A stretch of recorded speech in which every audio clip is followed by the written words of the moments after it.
Question number 18, calculator active, NCMath1 released items.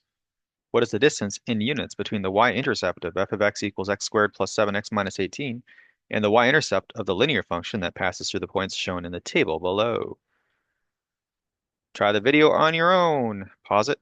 We're going to go over it in 3, 2, 1. Boom. Okay, so we have to first get the y-intercept. Since this is calculator active, we can graph it. Back on our testing version of Desmos, we have to get the y-intercepts for the function. Get your easy one first. You could do f of x equals. Now you can type f of x, but you don't need to. You can just say x squared plus 7x minus 18. If you're trying to save time, you might want to just skip the f of x.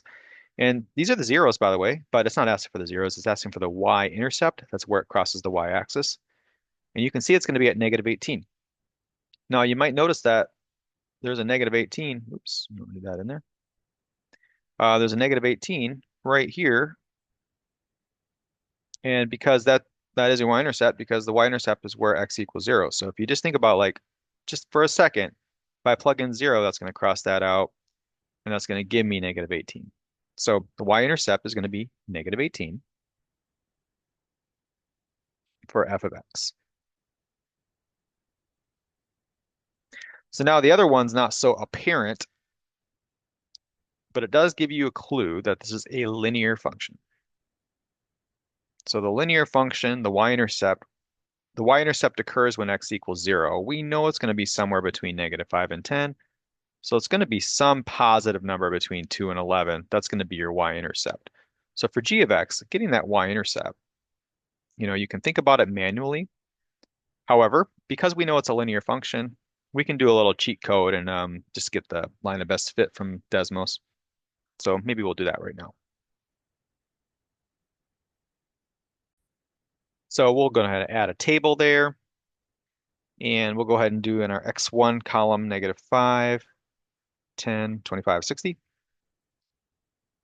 And then over here in y1, we'll do 2, 11, 20, and 41. And we'll go down here and we'll just get a line of best fit. So y1, squiggly, mx1 plus b. Y equals mx plus b. And it's a perfect line of best fit, no residuals or anything. And let's look at the y-intercept. And that y-intercept right here, you can see is going to be 5 because you can see that b value is your y-intercept. So that's literally right there, 5. No real thinking involved in that, which is fine. We were just trying to get through this question. So you got your value of 5. And we know that that's going to be right here. So now we can answer the question. Now, it says, what's the difference between those two? Now be careful. The difference is how far apart they are. You don't just do like, you got to think about like the absolute value. If you don't know what absolute value is, just like how far apart are they on a number line? So this is going to be 5. This is negative 18. And that difference is going to be, this is going to be 5 units above 0, whereas this is going to be 18 units below 0. Really, you're just doing 18 plus 5.